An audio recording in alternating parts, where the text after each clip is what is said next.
ಈ ಬಾರಿಯ ಮಂಗಳೂರು ದಸರಾ ಮೆರವಣಿಗೆಗೆ ಸಿದ್ಧವಾಗ್ತಾ ಇದೆ ವಿನೂತನ ಆದಿಯೋಗಿಯ ಸ್ತಬ್ಧಚಿತ್ರ.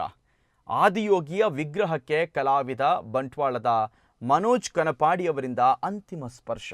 ಈ ಕುರಿತೊಂದು ಸ್ಪೆಷಲ್ ರಿಪೋರ್ಟ್ ಇಲ್ಲಿದೆ.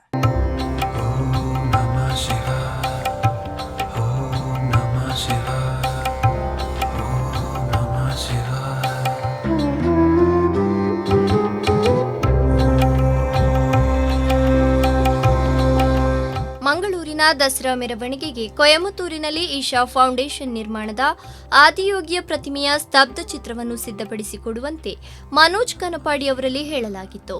ಇದೀಗ ಫೈಬರ್ ಕಲಾಕೃತಿಯೊಂದು ಸಿದ್ಧವಾಗ್ತಾ ಇದ್ದು ಅಂತಿಮ ಸ್ಪರ್ಶ ನೀಡ್ತಾ ಇದ್ದಾರೆ.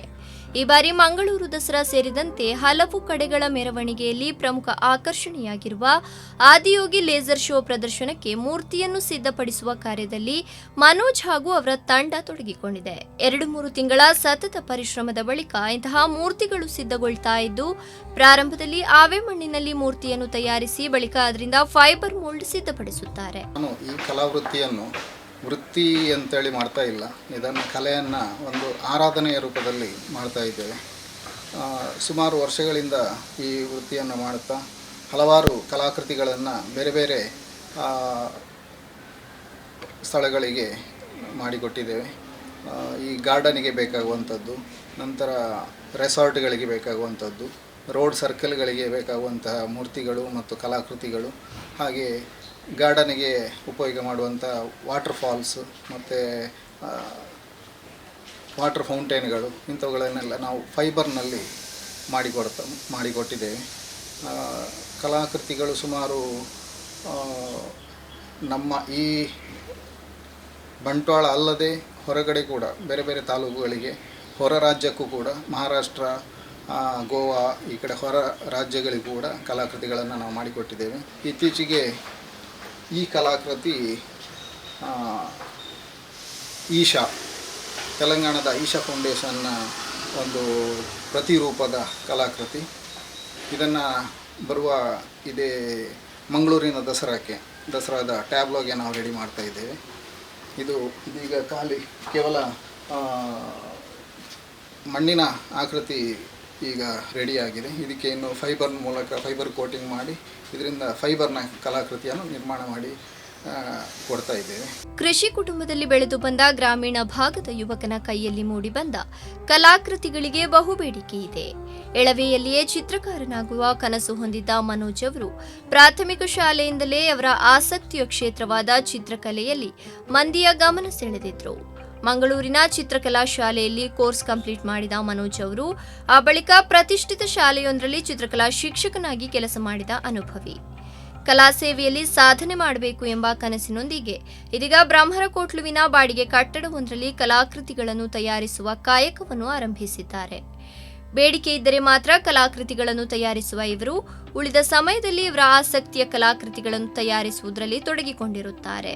ಕಲಾವಿದನಾದವನು ಎಲ್ಲ ಆಯಾಮಗಳಲ್ಲಿ ತೊಡಗಿಸಿಕೊಂಡು ಕರ್ತವ್ಯ ನಿರ್ವಹಿಸಿದರೆ ಮಾತ್ರ ಪರಿಪೂರ್ಣವಾದ ರೀತಿಯಲ್ಲಿ ಗುಣಮಟ್ಟದ ಕಲೆ ಮೂಡಿಬರಲು ಸಾಧ್ಯವಾಗುತ್ತದೆ ಎಂಬುದು ಮನೋಜ್ ಅವರ ಮನದಾಳದ ಮಾತಾಗಿದೆ. ಒಂದು ಫೈಬರ್ನ ಕಲಾಕೃತಿ ನಾವು ರಚನೆ ಮಾಡಬೇಕಾದ್ರೆ ಪ್ರಥಮವಾಗಿ ಇದಕ್ಕೆ ಮಣ್ಣಿನ ಆಕೃತಿಯನ್ನು ರಚನೆ ಮಾಡಬೇಕಾಗುತ್ತೆ. ಆ ಮಣ್ಣಿನ ಆಕೃತಿ ರಚನೆ ಮಾಡಬೇಕಾದ್ರೆ ಅದಕ್ಕೆ ಬೇಕಾದಂಥ ಒಳಗಿನ ಸ್ಕೆಲಿಟನ್ನು, ಅದರ ಒಳಗಿನ ಅಸ್ಥಿಪಂಜರದಂತಹ ರಚನೆ, ಅದನ್ನು ಕೂಡ ನಾವು ಮಾಡಿ ಅನಂತರ ಅದರ ಮೇಲೆ ಬೈಹುಲ್ಲಿನಿಂದ ಕವರ್ ಮಾಡಿ ನಂತರ ಮಣ್ಣಿನ ಲೇಪನದ ಮೂಲಕ ಇದನ್ನು ಫಿನಿಶಿಂಗ್ ಹಂತಕ್ಕೆ ತರ್ತೇವೆ. ಇಷ್ಟನ್ನು ಮಾಡಬೇಕಾದ್ರೆ ಇದಕ್ಕೆ ಸುಮಾರು ದಿನಗಳ ಕೆಲಸ ನಡೀತದೆ. ತುಂಬ ಶ್ರಮ ಇದೆ, ತುಂಬ ತಾಳ್ಮೆ ಬೇಕು. ಅದೇ ಒಬ್ಬ ಆರ್ಟಿಸ್ಟ್ ಆಗಬೇಕಾದ್ರೆ ಇದರಲ್ಲಿ ಸಂಪೂರ್ಣ ಕೆಲಸವನ್ನು ಮಾಡಬೇಕು ಅಂತಾದರೆ ಇದರ ಸ್ಟ್ರಕ್ಚರ್ ಮಾಡಬೇಕಾದ್ರೆ ವೆಲ್ಡಿಂಗ್ನ ಅವಶ್ಯಕತೆ ಇರ್ತದೆ. ಆ ವೆಲ್ಡಿಂಗ್ ವರ್ಕ್ ಕೂಡ ನಾವೇ ಮಾಡಬೇಕಾಗುತ್ತೆ. ನಂತರದ ಅದರ ಬೆಂಡಿಂಗ್ಸು ಇದನ್ನೆಲ್ಲ ನಾವೇ ಮಾಡಬೇಕಾಗುತ್ತೆ. ಅದೇ ವೆಲ್ಡಿಂಗ್ ವರ್ಕು, ಕಾರ್ಪೆಂಟರ್ ವರ್ಕು, ಮೇಸ್ತ್ರಿ ವರ್ಕು, ಇಂಜಿನಿಯರಿಂಗ್ ವರ್ಕು, ಇದೆಲ್ಲವನ್ನು ನಾವು ಅಭ್ಯಾಸ ಮಾಡಿದರೆ ಮಾತ್ರ ಇಂಥ ಒಂದು ಸುಂದರವಾದ ಮೂರ್ತಿಯನ್ನು ರಚನೆ ಮಾಡಲಿಕ್ಕಾಗುತ್ತೆ. ಯಾಕಂದರೆ ಸಣ್ಣ ಮೂರ್ತಿಗೆ ಇದರೆಲ್ಲ ಅವಶ್ಯಕತೆ ಇರುವುದಿಲ್ಲ. ಬಹಳ ಎತ್ತರದ ಮೂರ್ತಿಗಳನ್ನು ಮಾಡಬೇಕಾದ್ರೆ ನಮಗೆ ಅದರ ಮಾಹಿತಿ, ಅನುಭವ ಇರಬೇಕಾಗುತ್ತೆ. ಬಹಳ ತಾಳ್ಮೆಯಿಂದ ಮಾಡುವಂತಹ ಕೆಲಸ ಇದು. ದಸರಾ, ಗಣೇಶೋತ್ಸವ, ಶಾರದೋತ್ಸವ ಮೊದಲಾದ ಉತ್ಸವಗಳ ಮೆರವಣಿಗೆಯಲ್ಲಿ ನಾವು 10 ಬಗೆಯ ಸ್ತಬ್ಧ ಚಿತ್ರಗಳನ್ನು ನೋಡಿ ಅವುಗಳ ವಿನ್ಯಾಸಕ್ಕೆ ಮೆಚ್ಚುಗೆ ವ್ಯಕ್ತಪಡಿಸುತ್ತೇವೆ.